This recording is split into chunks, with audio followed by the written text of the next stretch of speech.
Emeritus of Politics. At various junctures in my almost 50 years here, I served as Social Science Dean and briefly as well as Vice Chancellor. So I think I have a clue as to how these decisions are made at various levels of administration, as well as being just a resident and citizen. Let me preface my comment by saying I'm very sympathetic to students and people in family student housing. I mean, if I was in family student housing, I haven't had a good lot over there at all, and I certainly wouldn't want to be told that I'm going to have to go off campus, or that my kids will have to be separated and I have to roam around and so forth. So I'm totally sympathetic to all of that. The issue, of course, is not just a short-term but a long-term issue. People who are currently undergraduates and people who are currently in the family student housing aren't going to be here 10 years from now or 5 years from now. So we're really talking about making accommodations for you all and providing housing for undergraduates as well as families and so forth while you are here at the moment. And it seems to me that that's a separate issue than the long-term issue of building on this campus. How can reasonable provisions be made for the people who are here versus long-term? Now, I would think, just going to the substance of it, that former Regent Hager, that's named after Hager, would be rolling in his grave if he heard what was going on here, as would Clark Kerr, the sort of godfather of the UCSC campus. When the first LDRP was formed and discussed by the regents in 1963, not only Regent Hager but other regents said, and it's documented, that their real concern was that the architects would take care of the natural environment here and would mind not be building buildings and not be building the future in a way that was not consistent with the beauty and the intentions and the unusualness of the campus.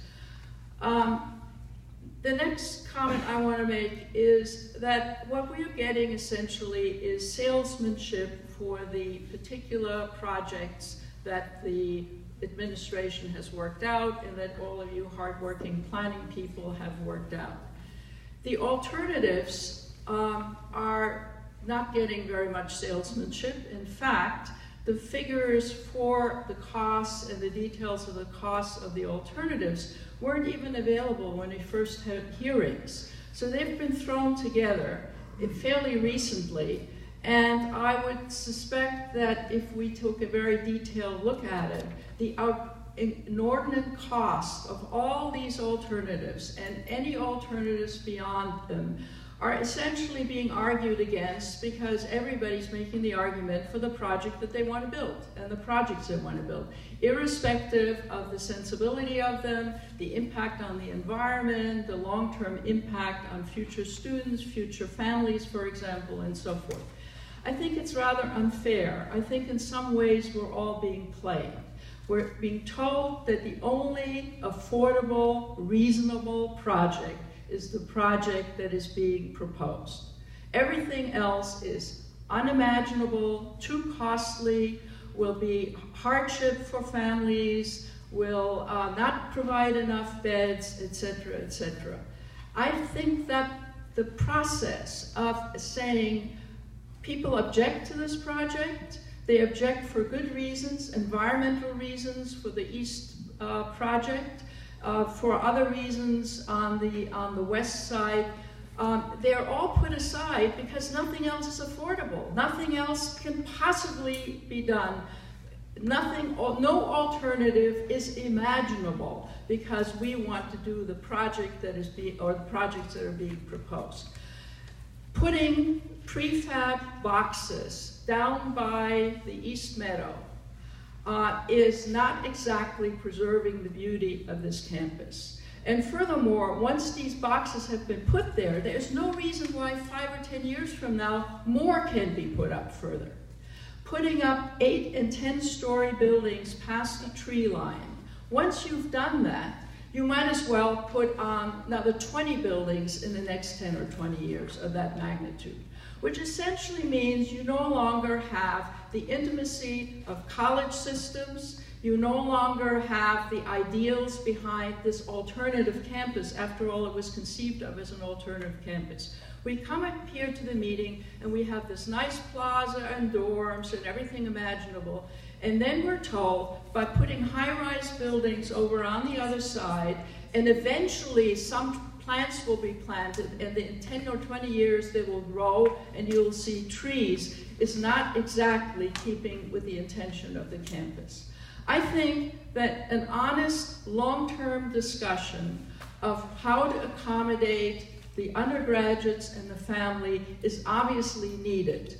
But just to be told by sort of salesmanship type presentation over and over again that the only thing that is viable is the projects that so many people object to, I think is actually quite unfair. And I think that the chancellor seems to be out to lunch on all of this. And if we don't get some leadership to oppose what is being put together, I think it is going to be very sad for the long term in 20 years of this campus. And it is not a criticism of the staff. They're hardworking, they're trying their best under adverse circumstances. But somebody, hopefully the regents, will see what this is. It is going to be a nightmare because it will fundamentally change the nature of this campus, change the future of this campus, and make this campus similar to all the rest of the campuses, which was not the original intention. Sorry I spoke so long.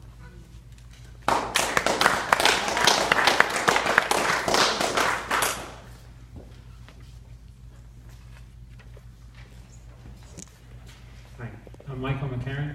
I am a second-year graduate student in History of Consciousness. I've been living in family student housing for 2 years. I have a newborn that's coming in September. Although I live in family student housing, I'm not here to advocate for building on the Hagar and Coolidge site. I don't think that's the only possible alternative because I was at all the meetings where this was decided. These were, as far as I knew at the time, public meetings. And the way that this got decided was many sites were proposed and no one objected to this one. I am confused as to why other alternatives are not in the EIR, but I am having difficulty getting through the volumes of material that is out there on this.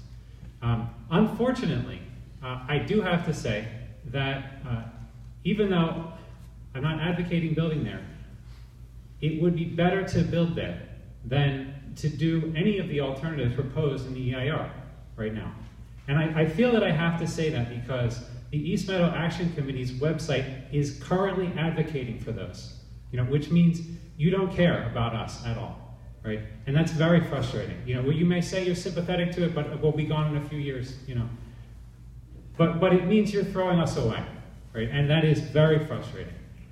The reason the alternatives proposed in the EIR are not acceptable is the following. The first one actually would be fine for me. Right? The first one is we do nothing. I'm okay with that, but that doesn't do anything to address the housing crisis. And everybody knows that that has to be addressed. Right? So it would be wrong for me to ignore the fact that other people would suffer from that. The second thing is all of the other alternatives you can see propose dumping thousands of undergraduates into a community of 150 families with small children or teenage years children. How are we supposed to have the community when you do that? That's impossible, right? So that is absolutely unacceptable. These alternatives involve reducing our living space by 30%, increasing our rent or threatening to increase our rent. This has been vague. We haven't really heard it, but the increased cost may somehow translate into that. That's unacceptable. Right? Building on top of us is unacceptable. We're living there, and you're going to have construction around us until the end of the project. That is extremely frustrating, right? How can we be expected to go through with our education while you're doing that? And then rotating families with children off campus and then back on? This is totally disruptive. Right? And what's the most unacceptable about this is the idea that you're going to destroy this community. I'm not sure any of you have come to see it, right? We are a community. That it is wrong to destroy it because many of us accepted our offers here under the idea that as students, we would be supported as students with families. And to throw that away is a violation of what we were promised when we came here. I think it sends a message that the school is hostile to children with families. And I think anyone advocating for any of those positions or saying they are okay is sending that message also. You know, we're hearing a lot about how we should develop in keeping with the core values of the school. Why are we not part of that? Why is preserving our community not part of the core values of the school? I don't understand why we weren't incorporated. I don't understand why we have not seen you advocates in our community talking to us. Why do we have to petition you? It is frustrating, and it is dismissive of us. So for those reasons, right, because I think it is wrong to say that communities or that students with families don't have a place here, I think it would be better to build on the Hagar and Coolidge site than to take any of the actions in the EIR. However, it doesn't matter which one is better, right? That is not what this is about. The point is, they're all unacceptable, right? We should be able to say those options are unacceptable and building on that site is unacceptable. Had we known, had anyone come and said that they don't want to build there, it wouldn't have gone forward. I know that. No one raised an objection, right? You know, I know that there are other options out there and everyone knows this and the university knows it because they were at these meetings and we talked about them. They're not being included because they don't meet the timeline. But many of these options don't meet the settlement agreement anyway, so they need to be put back on the table. You know, the timeline is important, but it's really more important to do the right thing. And throwing us out is a statement that we don't support students with different families here. That's not the right thing. And we need support because we are a tiny community. There's 150 at most families here, right? We don't have institutional backing like the university, right? We don't have the power to make these decisions. And we don't have the power to get 60,000 signatures on a letter overnight or hire a lawyer, right? Or any of the number of things. I don't, I'm not emeritus faculty. I cannot write an environmental study, We're just trying to get through school. And if you don't support us, no one's going to. We're going to get crushed in this. So please don't say it's okay to do the EIR options instead of building on the meadow. Please say no to both of them. Thank you.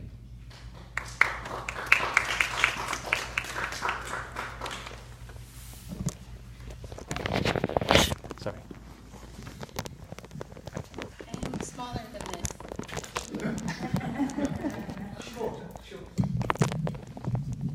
Sorry, thank you. My name is Cal, and I am a current resident of Family Student Housing at UC Santa Cruz. And I'm here to advocate for different alternatives. If building in the East Meadow is not an option, then I ask that no one in this room advocate for any of the current proposed construction alternatives in the EIR.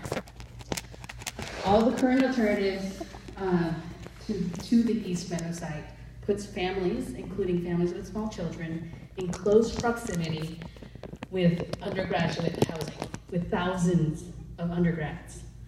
By and large, undergraduates, unless they are parents themselves, are just like in a different stage of life, a stage that is not at all compatible with living near families, particularly families with small children. Right now, Family Student Housing is a community in which our kids can safely play outdoors. Our families have public spaces in which we can socialize and build community. There is a meadow between Family Student Housing and Porter and Kresge. There is a road between Family Student Housing and Rachel Carson and Oaks. These elements of the natural and built environment allow us to do our jobs as parents and to do our work as students at this university. I ask that you please imagine what it would be like for you to have your teenage kid near a college dorm party. A preteen smelling marijuana smoke from the dorms or the woods outside, or worrying about letting your 10-year-old play outside on their own, or walking with your 4-year-old with cars barreling through the stop signs. And let me be perfectly clear. I am not advocating for increased policing of undergraduate students. Let the undergrads be undergrads. For many, college is a time for young people to explore their minds and their bodies and to grow. And we as a university should be supporting them to do that growth freely and safely. And the university has also made a commitment to students with families, students with children. Students with children also deserve to do our work as students freely and safely. And to do that, we need to know that our kids can grow up here. We need a commitment from the university, including the East Meadow Action Committee and all other stakeholders here today, to not advocate for any option that crushes our community, that puts our children at risk, that limits our ability to do our jobs as students and as parents. Thank you.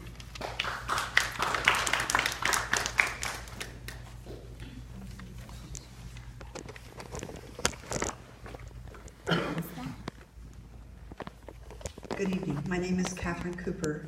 I'm a research professor of psychology at UC Santa Cruz and faculty director of the Educational Partnership Center. I came to campus in 1987 to start the developmental psychology doctoral program and have for the last 31 years been working on behalf of developing a child and family center for students, faculty, and staff on our campus. Over these past 31 years, at least 11 different sites have been proposed all across campus.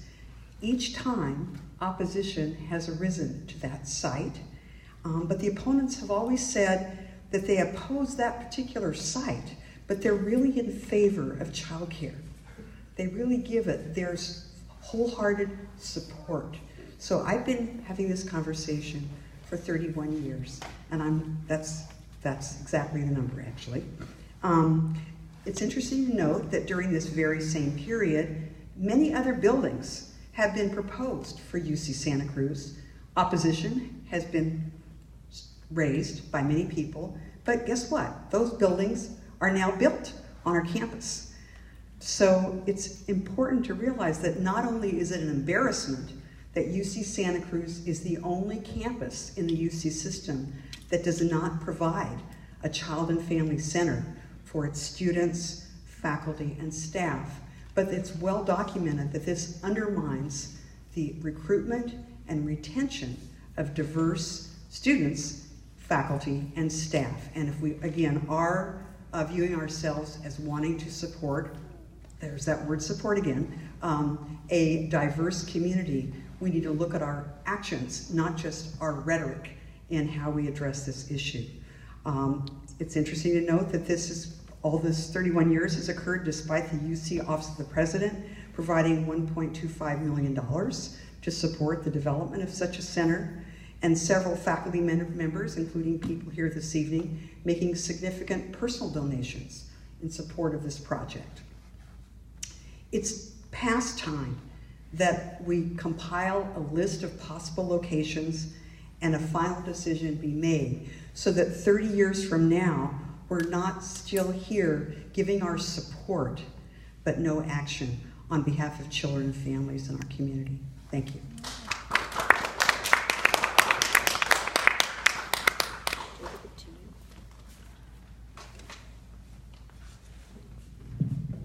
Hello, my name is Faye Crosby, and I currently enjoy the title of Distinguished Professor of Psychology. I work in the psychology department with my dear colleague, Catherine Cooper. I came to UCSC in 1998 after 21 years teaching in the privates outside of California. And I want to thank other people for making comments, thank everybody for being here tonight, and thank the administration for giving us the opportunity to make comments tonight. There's no question about the need for more student housing and about the desperate need for child care facilities for staff and faculty. We also need to think wisely about the present and future needs for faculty and staff housing and about the needs for students for childcare. That the present UCSC administration wishes to increase the number of beds for students is laudable. Even more laudable, in my opinion, because it is unusual. Catherine talked about 31 years of hitting our heads against the wall, is the devotion of the present administration to the issue of childcare, an issue that for long was dismissed by some previous administrations and indeed by some factions at some moments of the current administration. The present needs for housing and childcare, urgent though they are, should not result in actions that, in my opinion, and we've heard from our first speaker, Ronnie Gruen, actions that would irreparably degrade the experience of people who now and in the future live and work at UCSC.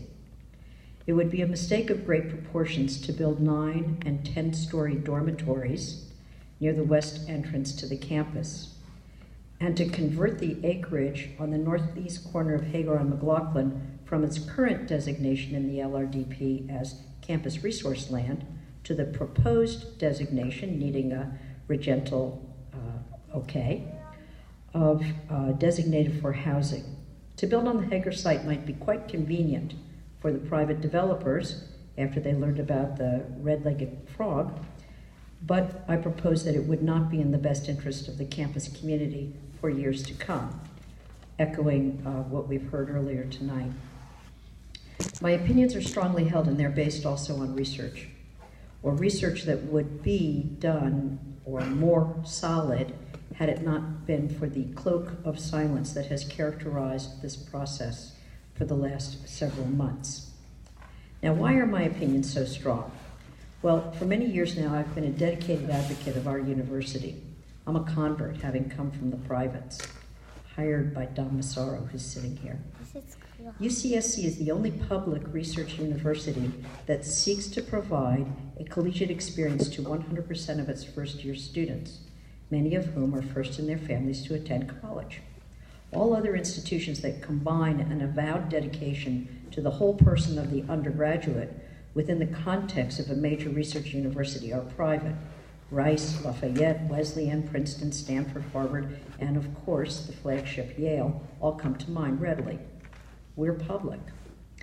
We owe it to our undergraduates and to the graduate students who are learning alongside them and are helping to educate them to continue to care about the undergraduates. And I would, at the risk of sounding too pompous, say that we owe it to American democracy, where currently the divide between private and public education is contributing to an economic divide throughout the country. The education of our undergraduates, as Ronnie Gruen indicated, depends on having the continued intimacy of the college system, and it also depends on the aesthetic appreciation of being in an environment that opens the heart and the mind. So here I am speaking in favor of more housing and in favor of childcare, and speaking against the building of monster buildings on the west side of campus and against any buildings at all on the Hagar site. So how can that be? The answer to the apparent paradox lies in the alternatives. The draft EIR laid out some viable alternatives. We could have disagreements about how any one of them might work, but there were alternatives laid out in the EIR. Other alternatives have been proposed that were not put forward in the EIR. For example, a significant donor spoke about using the site that for the last 11 years has been the condemned, has been the site of the Chancellor's House, University House, which for the last 11 years has been condemned, as we know. So many of us, myself included, see these alternatives as potentially far superior. And we can have an open dialogue about how to put them together with all needs being taken into account. All these very, very legitimate needs about children not being mixed with undergraduates and so on. One alternative among many that caught my eye was not presented on May 31st, and it was not presented tonight, but I'll outline this one alternative. Build 600 beds on the East Campus infill, a site that was to have had them in 2009 when the bids came in at 20% less than the budget, and for some reason of short-term thinking, that project was abandoned. and then place the childcare in the current site of family student housing, but put the 300 beds, perhaps for upperclassmen, in the north remote parking site. So Hagar would remain clear and clean, and there would be options with the space there. With the reduction of the acreage, we would still have options that would allow us to keep children safe from undergraduates and let undergraduates explore and be happy in the ways that they need to. At a public meeting here on May 31st, and again tonight, we were told that the alternatives, any of these alternatives, would cost hundreds of millions of dollars more than the proposal that had been put forward. But we have no way of knowing whether these figures have any validity. So now it is my unpleasant to me, duty, I feel, to articulate some reasons why I personally distrust the calculations of the administration. First, the entire process, at least since May 31st, has been shrouded in secrecy and has contained deceptive information. A case in point are the so-called pictures of what things would look like at the Hagar site, which were presented on the 31st of May and again tonight, with obvious discrepancies that don't match with reality. You can't have a person be the same size as 5 stories of a building unless you're taking it from a very odd angle, or you got a really large person. Secondly, on our campus, I would submit that we have a history of making short-sighted decisions about our campus and about how to build on it. For example, the 2009 decision to abandon building spaces that could have been built cheaply then. Or I've been told that when family student housing was first built, it was built cheaply, knowing that it would fall apart in 40 or so years, with the idea that we didn't have any money, so of course that's how we had to do it. We're poor as a campus, so we make decisions that may be short-sighted, but they end up being much more costly in the long term. And the third reason for my distrust is that any bureaucracy as complicated as the one that is at UCSC, part of the larger UC system, is bound to have competing interests among officials, some of whom are so determined to put a check mark against their to-do list that they may lose sight of larger issues. We have good and smart people who are working in our administration, but they're working in a poorly designed and imperfect system, one that can lead to disaster. Do we align responsibility with authority? Is the person who's writing out the check the same person who's responsible for getting the job done, of getting the buildings done? And we're in a larger system too, where we have aspects like debt ceiling that make it very hard to act in a rational way. So I say my last point with compassion and as an insider with some insider knowledge. Like Ronnie Gruen, who was our first speaker, I have had the pleasure of serving in various administrative posts on this campus, and I've seen both the promise and the pitfalls of our system. So let us not please give in to the seemingly easy solutions because of the urgency of our needs, the real urgency of our needs, combined with the forward thrust of any individual or group in the administration and the desire of others in the administration to keep peace among the ranks and keep proper decor. George Blumenthal's call for a robust discussion is a great first step in resisting the juggernaut of convenience. Some of us are taking the next step, all the people lined up here. We're taking the next step together, providing our voices, all the people who commented on the EIR. Whether we agree or disagree, we are saying honestly and openly what we're thinking, and we're showing that kind of respect that is part of the process that we would like. I think a later step needs to be taken, and I've spoken to various donors about that step, and that is that they need to come forward and pledge to make up differences between how much it will cost to do the right thing and how much it will cost to do the convenient thing. But before that last step can be taken, before we can reach out to donors honestly and openly, we need figures that are trustworthy. Thank you for your attention.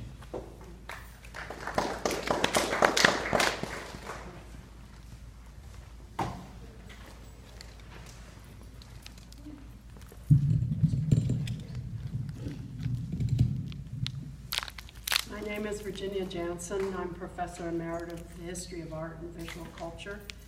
I served on the CPPAC, Campus Physical Planning Advisory Committee, in the 80s and was the campus representative to Design Advisory Board from 1993 until my retirement in 2006. And it turns out I've been the only campus representative on the Design Advisory Board. I taught classes on the beginnings and early development of the campus. I gave comments at the EIR comment meeting in May, which I have tried not to repeat here. I do, though, want to say it is important to house the majority of our students. It is important that student families have a good environment for studying while having a family. But the Hager site is not a good choice for this. It is not our tradition on this campus to bulldoze the landscape. From the outset, the selection of this landscape for the campus, which might have been in San Jose instead, for which the Regents originally voted, by the way, and that decision was overturned, gives us hope, I so, meant respecting the irregularity of this singular landscape. The proposed project does not do this. It is tough to fit the project requirements on our landscape, but it is possible to do it in much less damaging ways, as most of the alternatives in the draft EIR. It's in less damaging ways, as most of the alternatives in the draft EIR and the East Infill version, which for an unstated reason, since it already had regental approval in 2008 and 9, was not listed as an alternative at all. Thus, I think most reasonable minds would find the draft EIR defective and wonder why the developer and the administration are going with an idea that runs not only counter to the 2005 LRDP, under which the campus is still operating, but the most basic principle upon which the campus was developed.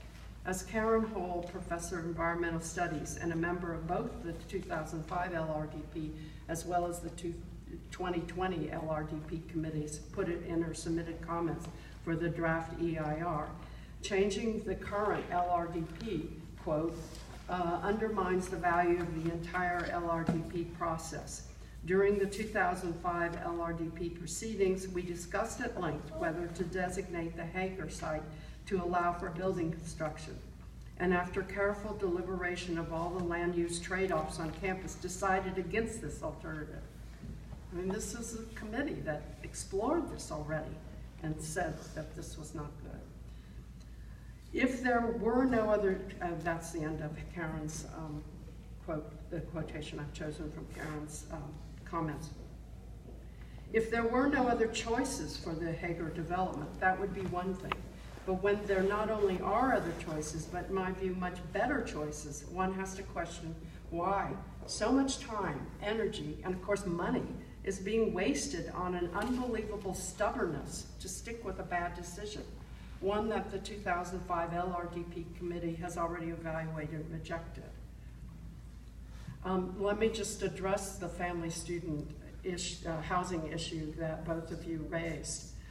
A good architect can make a community that works for you. It doesn't have to be what's suggested, like the 4-story building that's been talked about. I fully agree that is intolerable for any community and for safety of children. But a good planner can figure these things out. That's why they go to school and learn these things. So why have the other alternatives marked for housing in the 2005 LRDP not been carefully evaluated? And why has more attention to the North Campus site, which is near roads and utilities, not been better considered? Why has the Eastern Campus infill project not been fully analyzed, since it is already an approved site? I don't get it. What is behind all this, one wants to ask? Is Hager simply a naked site that one might destroy for the sake of a straightforward building plot to plop down an unconsidered simplistic design termed productivized housing? Not at all a good choice. On a university website, a recent article lauds the resource-laden landscape of the UCSC campus lands, specifically citing how students find the meadow, used in the singular, significant for their learning and an important reason for enrolling at UCSC. This was titled "Diverse Campus Landscapes Are Ideal Outdoor Laboratories in Classrooms," an article written by Jennifer McNulty on May 25th, 2018. Their research has significant commercial and ecological importance. The Great Meadow, as I read, is part of an $800,000 NSF research grant. Greg Gilbert, one of the professors heading up the grant, stated, quote, "The grant was only possible because UC Santa Cruz has the combined resources of the greenhouses, the farm, the campus natural reserve, and other protected natural lands," close quote, he said. Quote, "All of them play key complementary roles that make the work possible," close quote. The article highlights the impact campus land research has had on students' careers and success. If the proposed project takes a big chunk of this important resource, will we not have damaged not only our reputation of our stated traditions and values, but also significant international research with serious commercial application and students' education experiences and career successes? I would not want to be responsible for limiting these. I remain convinced that the proposed project is trying to foist the wrong decision on the campus. I do not see that a good faith effort has been made to make good use of better alternative sites, some of which are not even in the draft EIR. I do not support this proposed project.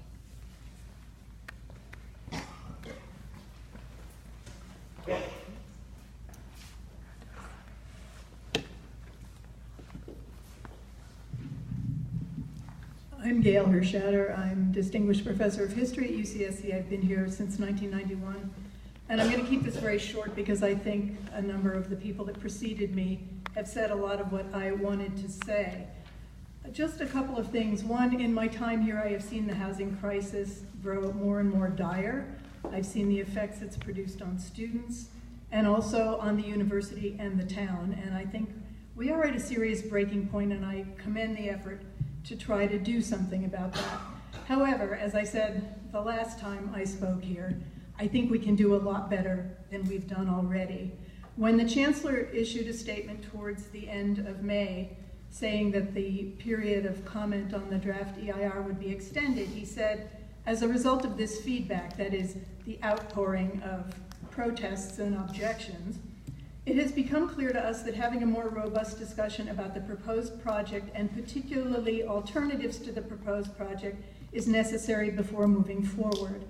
And I have to confess that I thought we were going to be doing something somewhat different tonight, because the whole first part of this presentation about what it will look like and how it will be environmentally sensitive and so forth is pretty much what we saw in the first stage of this project. And yet I have seen dozens, hundreds actually, of pages of responses to that draft EIR, raising a lot of very specific and thoughtful questions. They've come from prominent alums, from environmental lawyers, from our environmental studies faculty and graduate students, from the Sierra Club, et cetera, et cetera. To be stuck in a process where we wait until the tail end and then it comes out in the final EIR seems to me to not do justice to the depth and seriousness of the environmental concerns that have been raised. The only thing that I saw tonight that I hadn't seen before is the cost, and I just want to echo the sentiments that several people have expressed, that those costs are not obvious on the face of it, that they need to be looked at much more closely, that there needs to be an extremely transparent discussion of them, and then that other alternatives need to be opened up that can be respectful of the communities that are being displaced and the differing needs of different student communities, and make use of the space we have, including the East Campus infill, already approved but now fallow project that's in there as a kind of footnote in this multi-hundred-page draft EIR. Some of this stuff has to be resuscitated, and we need to have a serious discussion.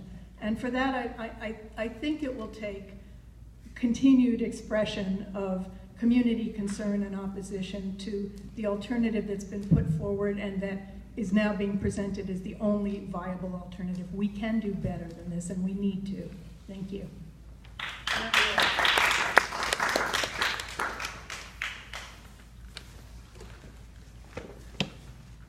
My name is John Faulkner, and in 1969 I received an offer I couldn't refuse to come here and start the group in astrophysics associated with Lick Observatory. In 1976 I was chair of CAP during the campus's most turbulent year until now, and was responsible for finding the evidence which started the move which ultimately led to the enforced resignation of our second Chancellor. When I arrived here, I began to help recruit people to the astronomy group. My first recruit was the husband of Santa Cruz's future frequent mayor, Cynthia Matthews, and the second was someone named George Blumenthal, who had just received his PhD at UC San Diego. I have spoken earlier, and I want to, I must say I am opposed to the building on the Hagar site, or as I prefer to call it, Student Housing Southeast, because I want to be geographically honest. With regard to that, let me first say that I would like to express my thanks to Alyssa, who within 7 minutes of me asking for a copy of some slides, or a slide, from Friday's presentation, Thursday or Friday's presentation, within 7 minutes she sent me the appropriate link. So thank you very much. That was extremely responsive. I have here, that sounds like a Joe McCarthy quote, doesn't it? I have here copies of slides 16 and 18 from last week's presentation, which have been reordered, but there is still some odd inconsistencies I want to bring to your attention. I was told that the lawyers had been vetting carefully everything that got presented here. If so, they are clearly arithmetically challenged, or challenged in the use of English, because there is a sentence in the slide that was originally called Site and Buildings for the Hagar site, which simply makes no sense. And it survived into tonight's presentation. And here it is. 35 two-story buildings clustered in 8 to 12 units per building, providing approximately 142 bedroom units for student families. Now, there is no way for either the layman or for someone who is used to doing arithmetic to actually make sense of that statement. And I'll tell you why. It needs some academic editing, right? Which it clearly lacked. Because what it should have said is something like this: 35 two-story buildings clustered in groupings of 8 to 12 units per grouping provide approximately 142 bedroom units for student families. One category which enables that sentence to make sense was omitted and has continued to be omitted, which gives you some concern about the rest of what you may find as gobbledygook in some of these presentations. I raised a point last week, and I'd like to bring it to the attention of the larger audience that there is here today. And that is that if things proceed on the Hagar site, which I hope will not take place, there's a problem with circulation, not within the Hagar site that was dealt with last week, but outside it, and that concerns the general campus. And that is that one of the exits and entrances on Coolidge Drive occurs just about at the point where one is either starting or finishing a section that's marked for 45 miles an hour going on up the hill on Coolidge.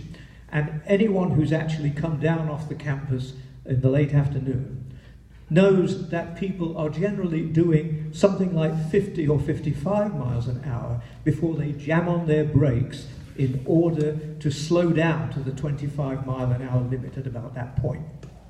There are many uses of the term impact on these slides, but I think this leads to the possibility of some real impacts at that point, and also the effect which in backflow will make coming down Hagar as bad as coming down Coolidge as bad or worse than it already is coming down Hagar as one leaves the campus. Additionally, I believe that I saw at one stage a black and white drawing which was shown in colour, the original slide 18 of this site, and it showed a black line marked as being for pedestrians going back from the Hagar-Coolidge traffic lights all the way to the proposed Coolidge exit and entrance. That doesn't seem to have appeared on this latest coloured one. But without it, unless there is pedestrian improvement there, people living in the northeast corner of the Hagar site would have a considerable journey in order to get to the Hagar exit and then go down to the bus stop. I mean, it's going to be about a 3/4 of a mile walk before you get there. So at the moment, we have this green and sometimes muddy path in rain that goes down at the western edge of Hagar. I believe the plan probably calls for that to be pedestrianised. But these are sort of carping criticisms for a site which has many other problems associated with it. So I'll finish my remarks at this point. Thank you.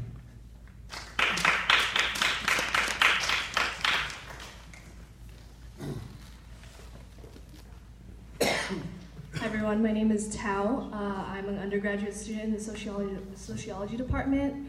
I also live at Family Student Housing, been living there for a year now, will continue to live there. And I'm also part of the Student Union Housing Working Group. Can you quickly raise your hand if you're a student? Cool, that's like less than half the room.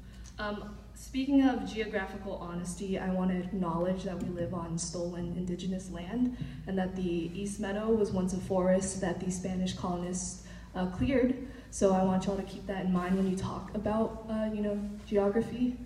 I also want to say that environmental justice, a point about environmental justice, unaffordable sustainability is not sustainability.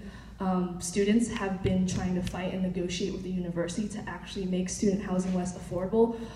We have a couple students on Student Housing West Council. It's only one student from every college, and we've been trying to meet with Sue Matthews and Capstone, and we've been meeting with them. We're trying to make sure that there's a limit of singles because students do not get financial aid, very little financial aid for singles. We've been trying to get a food pantry or food co-ops rather than the proposed grocery knot that is in the model of Abbott Square, totally gentrifier model.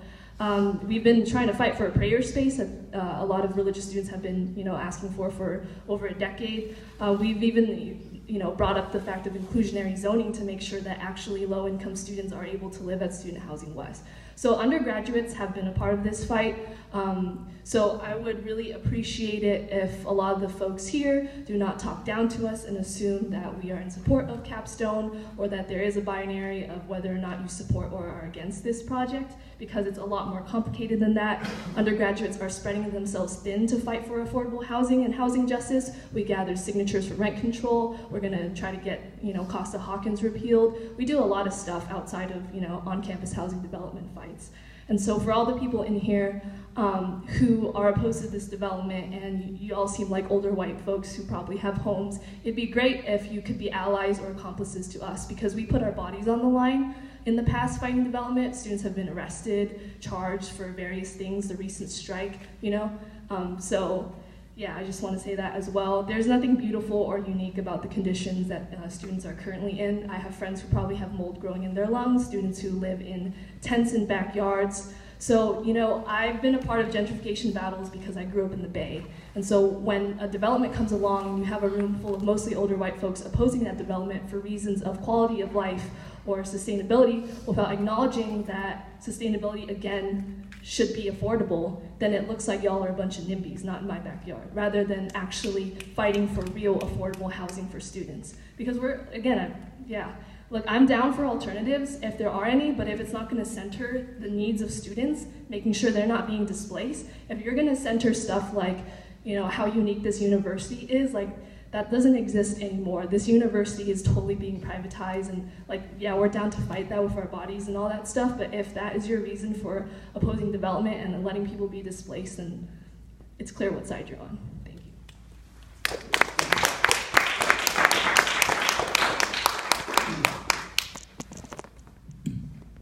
Chris Connery, and I'm in literature. I'm also a graduate, UCSC graduate, class of 1975. And I think that I appreciate many of the comments that have been made about the housing crisis. And for graduate students, family students, and undergraduates, I've been a petition collector for affordable housing. I've been on the picket line with UAW and AFSCME. I stand up for social justice movements, and I have done that since I've been on this campus since 1990. And I think one dimension of my commitments, my political commitments, is that, and I'm going to speak about something that might seem on the face of it like NIMBYism or elitism, something like that. I'm going to speak about design and aesthetic issues. I want to remind everybody that the design vision that has guided the University of California at Santa Cruz had at its core the provision of an environment of this kind for the public. This was a university for the people of the state of California, for the public, and it is and has been unique in the country in giving an environment, an experience of this kind to Californians, to the citizens. It's not a private, it's not a public in name only, like University of Virginia.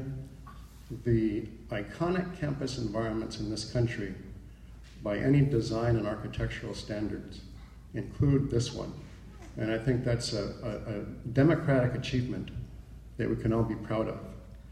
And I agree with what Virginia said, that design professionals can and should be able to accommodate the social, communitarian, and educational needs of a range of different kinds of students. And I think that's something that design professionals can be entrusted to do. This project has not been entrusted to design and landscape professionals. In fact, this project has been opposed by everyone in the design and architectural community that has ever been associated with this university who is not a current employee of the university. And I wouldn't fault anyone for not opposing a project at the risk of losing their job. So let's just say that you know what could be considered as elite aesthetic issues, I think we can also think of as democratic and political issues. And I take that very seriously. I don't think the administration does. I want to say another thing about the process. Several organizations and individuals early on in the EIR review process asked for an extension of the comment period. The evaluation, the site evaluations, the environmental evaluations of particularly the Hagar site, but also the Student Housing West site, were so inadequate and so hasty that we all felt that we needed a considerably greater time to evaluate these. We were denied these requests. The extension of comment period, as we saw on the slide, that decision was made after the initial deadline was posted. When that extension happened, many of us thought that maybe now we could have the conversation that we weren't able to have before. Maybe now we were able to have the conversation that we didn't even know we needed to have when you talked about the original time for planning of Student Housing West, because, and I can show you demonstration of this, the announcements prior to 2018, to January and February 2018, gave no indication that the East Meadow was considered for development. One could not find that out unless one read very fine print. So this has been a defective communication from the present.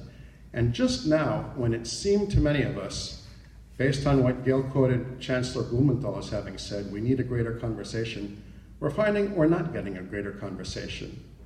We're not allowed a conversation at all. Instead, we're presented fuzzy math from the black box of a budget that is opaque to everyone, and we're presented site elevations of a ludicrous nature. I've been out to see where some of these pictures of the visual impact, of the view impact of the East Meadow development have been taken, and you have to try really hard to get low enough down to have that impact appear as little as it does in these slides. Believe me, it takes a lot of effort to get to the slides we saw tonight. This is not conducive to conversation. This is not conducive to democracy, and this is not conducive to the kind of dialogue and coming together as a community that many people in the room tonight, including quasi-defenders or semi-defenders of the current plan, have said we need. I agree with those. I think that we need the conversation. We haven't had it. The conversation has been precluded, and that's a disservice to every one of us, no matter what your position is.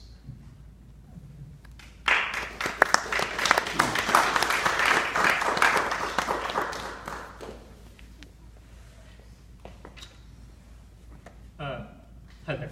My name is Will Hollingsworth. I'm a fourth-year doctoral candidate in the chemistry department, and normally my voice doesn't quaver a lot when I speak publicly, so apologies in advance.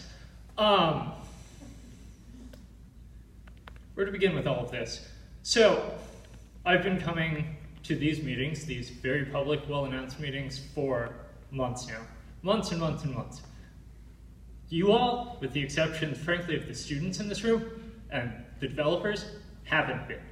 When you say, oh, we have insufficient notice and whatever, there have been articles about this in the Sentinel. You've been getting emails about, public hearings like this, design hearings like this for months. You could have, as the students did, shown up, walked up to the developers like we did and say, hey, we want these changes made. We are prioritizing the affordability of these spaces. We are prioritizing our sense of community. We are prioritizing the students. We were there. You were not, until you decided that your drive up to campus would be slightly less than if you had to see where your students lived every day. Horror of horrors. It is embarrassing to me that you would come up here and say that you didn't have enough time or enough forewarning or enough forethought to show up to a massive development project until it impacted your commute. Not your day-to-day, because if you work in any of your offices, you can't see the meadow anyway from any of your offices. It impacts your commute. It is insane to me that you would stand up here and claim otherwise. And it is embarrassing. I'm sorry, Faye. I don't want to see you make that face. I don't know you, but I'm thinking about November. I didn't see you in November, and I was here at meetings on the west side. Many of us have been at many of the meetings, so don't say we haven't shown up. I started in July. Let's keep the public comment period session clean, please. Let him say what he. I think we need to let the commenter speak. We have to respect that process. It's very important. I beg your pardon. So then you were at the meetings, the initial meetings, when they said, hey, we're changing sites. And did you walk up to them? Yes. And what did you say publicly to anybody? Exactly what we're saying now. No one's heard it until now. Bullshit. Horseshit. It's So, anyway, we're going to talk about a few things. My friends live in cars. Every day that you delay this project is another day that they're going to go on living in their cars. I want to talk about a couple of the design principles that everybody seems quite enamored with. They're fine design principles taken from the 1963 LRDP. I'm going to point to, of course, two campus maps that I'm sure all of the faculty in this room have looked at quite some depth. They're on pages 25 and 35 of the LRDP. And you will note that what they show in the East Meadow, as envisioned by the planners of this campus by 1990, are 2 colleges and 2 professional schools.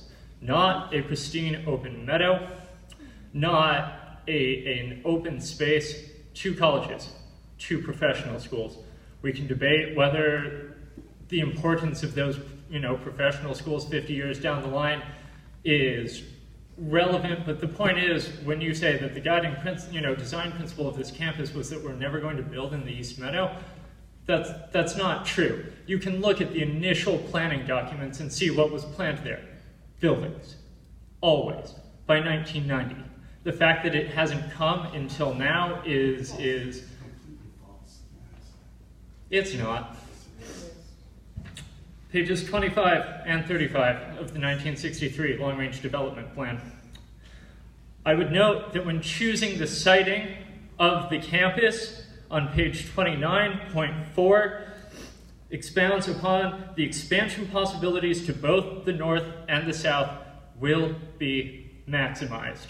Not minimized, maximized.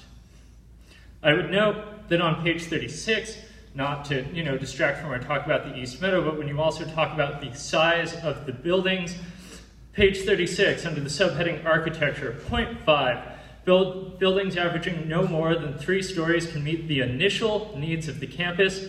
Later, as the site becomes highly utilized, more intensive use of the land will be required to preserve trees and to maintain open areas. It will probably be necessary to rise gradually to an average of 6 stories. Any architectural approach adopted in the early buildings must be compatible with higher rise buildings to be expected later. Average of 6 stories. Not maximum of 6 stories, average. I appreciate that you enjoy this meadow tremendously. I appreciate that you have sensitive concerns with regards to the way these things look. But to say that the planning scope of this university as it was intended and as it was founded was to keep all the buildings below 4 stories to maintain the integrity of this meadow, it rings hollow to me when you go back and you look at the actual planning documents. McHenry was planned for 8 stories. McHenry was... Can I please ask you to allow a speaker to file their public comment in the same way that you have been able to file the public comment? Tracy, would you please ask the speaker not to be angry with people here? He can say whatever he wants about the project, but he's expressing quite a bit of anger. Thank you, Mary. It's very important that we each have opportunity to file our public comment. This is not about engaging, so let's not work to engage, let's work to file our comment, please. Thank you. This project is vital. It is vital to the integrity of this university.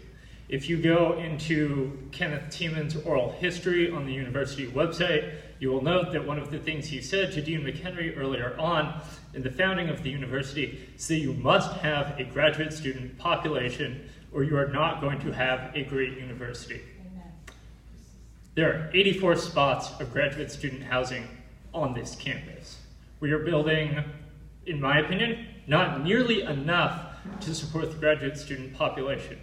We are broke. You know we are broke because you come to union negotiations. Thank you for that. We're not getting any richer here, and when you delay these projects, when you make them more unaffordable, it won't be affordable as it stands. We've been working very, very hard to drive down the costs as much as we can, and even then, it will burden us. So every day you delay, every time you say, well, we can throw another $100, $200 million at it, you don't believe those numbers, whatever. An extra $10 million comes out of our pockets, not yours. You are materially hurting the ability of this university to recruit and retain graduate students every time that you delay this project and every time that you suggest that this project consider alternatives that will cost ultimately the students more money. You are already losing good students to less prestigious universities because of how expensive it is to live here. That is a status quo that cannot continue. Thank you.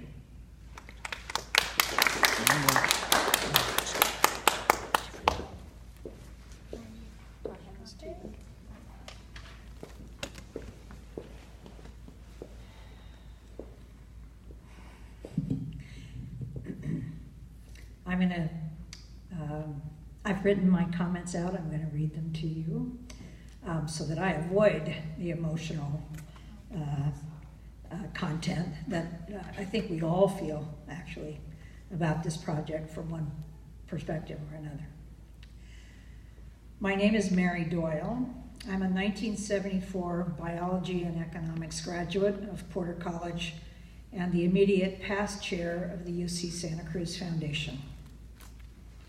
In my individual capacity and as a devoted friend of the campus, its students, graduate and undergraduate, family, and still youthful without family, I wish to go on record as endorsing in its entirety the May 10, 2018 letter from Alec Webster and Adolfo Mercado to Chancellor Blumenthal and CPEVC Marlene Trump.